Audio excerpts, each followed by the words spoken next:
Hola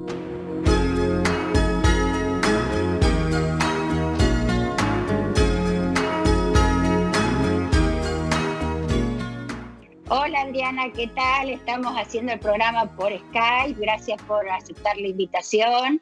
Y bueno, la pregunta que tenemos es, ¿cuáles consultas no deben dejar de hacer las mujeres ahora en época de pandemia? Porque vemos que muchas tienen miedo de ir al hospital con el COVID y por ahí dejan de consultar por cosas que deberían consultar. Hola Susana, gracias por invitarme a tu programa.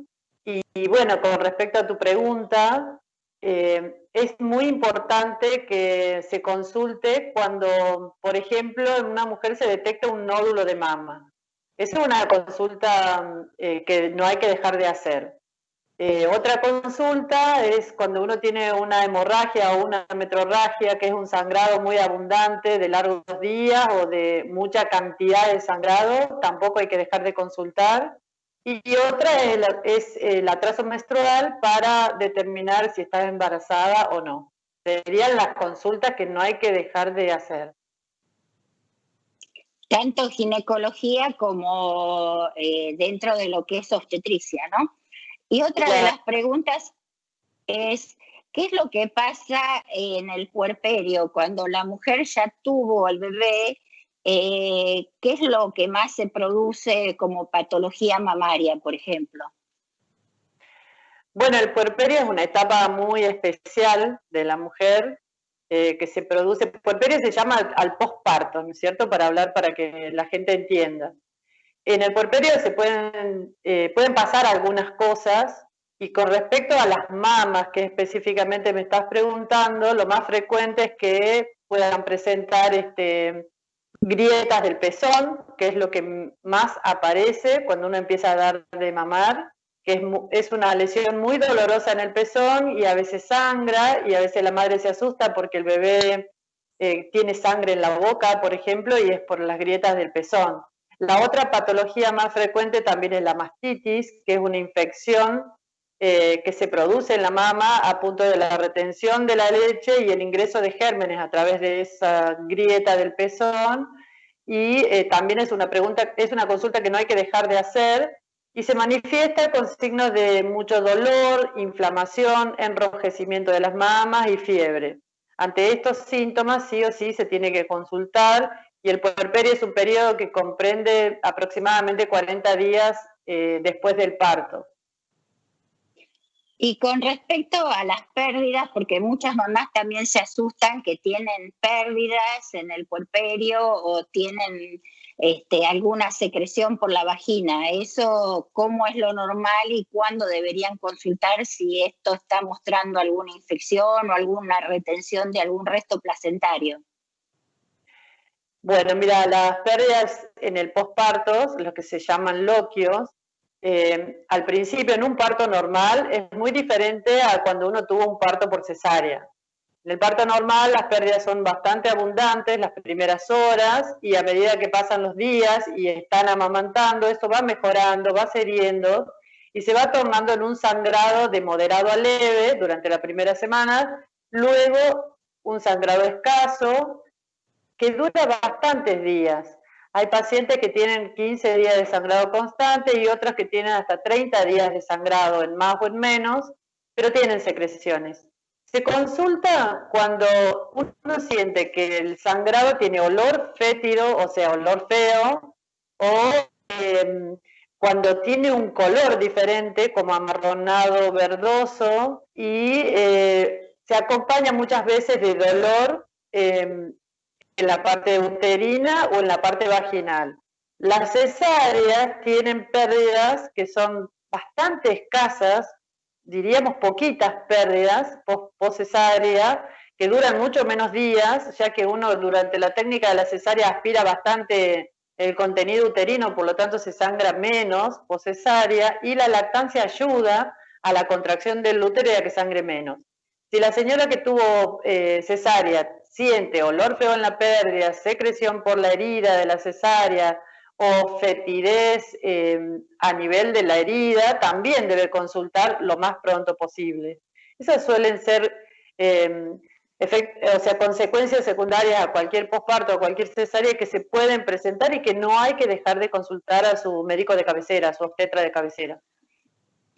Y otra de las preguntas que mucha gente se asusta porque en la mastitis es necesario que tomen antibióticos, porque estábamos hablando de que tienen fiebre y que tienen esas colecciones, la inflamación, y por ahí las mamás si tienen que tomar antibióticos tienen miedo por el bebé que le pase la barrera de la leche, ¿no?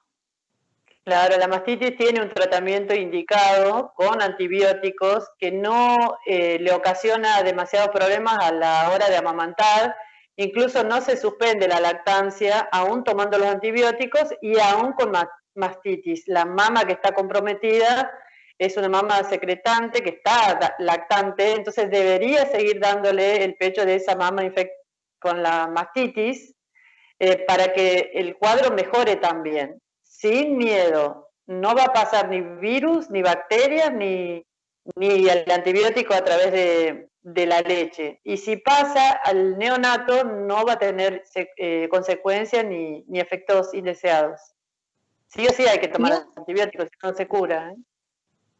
O sea que hay mastitis, cuando hay mastitis tienen que tomar antibióticos porque estamos hablando de una infección. Claro, inclusive las mastitis que son fuera de la lactancia o mastitis idiopáticas que se producen a cualquier momento de la vida, también está indicado el antibiótico. Y con respecto a los nódulos de mama, cuando uno hace el autoexamen, ¿qué es lo que tiene que llamar la atención para ir urgente a una consulta ginecológica? Bueno, las mamas, cada mujer debería conocer sus mamas, por lo tanto todas deberían hacerse un autoexamen, aunque sea una vez al mes, 2 veces al mes, siempre postmenstruo.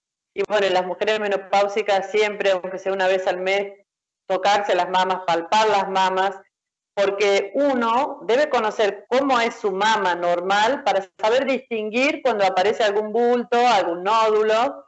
Y los nódulos son como pelotitas, hablando así como canicas, como bolitas, que se mueven a la hora de la palpación. O sea, cuando uno se toca, uno siente que tiene una bolita bien redondita, bien circunscripta, que se mueve, a veces duele. Eso sería un nódulo común de mama.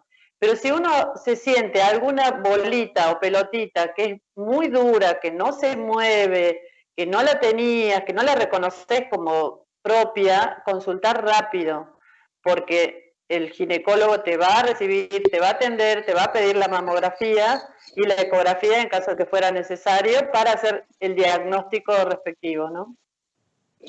Y vos decías la mamografía y la ecografía. ¿Cuándo una mujer debería empezar a hacerse mamografías de control sin palparse nada, por ejemplo?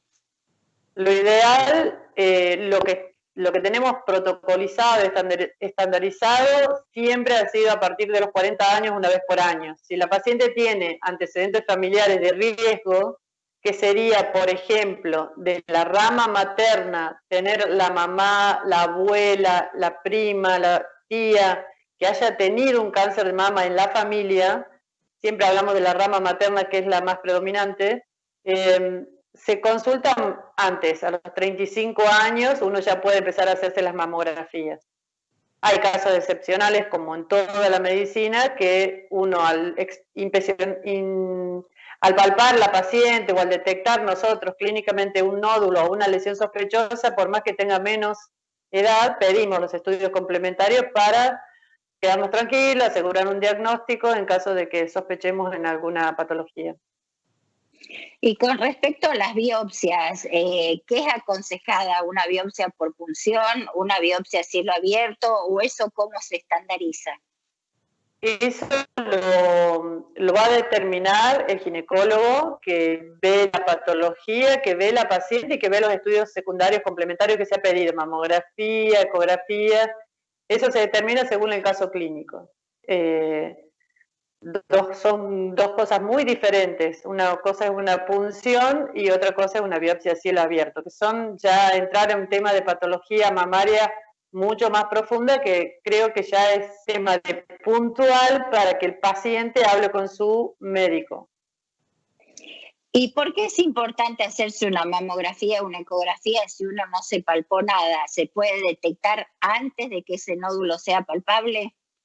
Sí, sí, la mamografía es un método de no solo de screening, sino también de diagnóstico precoz de las lesiones que anticipan a un cáncer de mama, como por ejemplo las famosas microcalcificaciones. No todas las microcalcificaciones que salen en las mamografías son sospechosas o malignas, pero hay determinadas microcalcificaciones que nosotras sabemos ver en las mamografías, ayudados con los diagnósticos de los especialistas en diagnóstico por imágenes, que nos orientan a pensar si pueden llegar a tener asociación con el cáncer o no.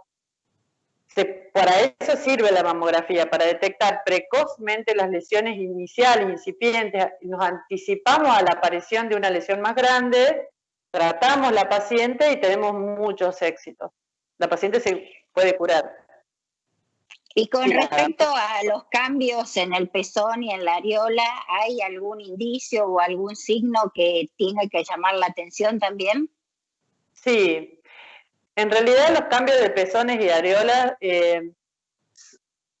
son bastante característicos cuando uno sospecha de malignidad, pero también lo asociamos a que uno llega bastante tarde al diagnóstico cuando estos aparecen, como por ejemplo la retracción del pezón o el pezón umbilicado, pero el pezón que nunca estuvo umbilicado y que de repente vos ves que cambia de posición o se mete para adentro, eso se llama el pezón umbilicado, cuando se va para adentro de la areola. Eso es un signo que llama la atención, no solo al paciente, sino obviamente al médico también. Pero eso ya sería una patología que estamos diagnosticando un poco tarde.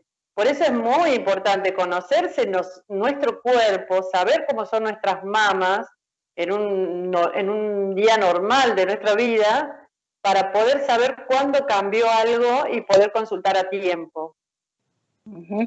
Bueno, vamos a una pequeña pausa y volvemos con la doctora Adriana Caminos, especialista en ginecología y obstetricia, ahora para hacerle preguntas de otro control que debería hacerse la mujer, que es el PAP, en qué consiste el mismo. Así que vamos a una pausa y volvemos.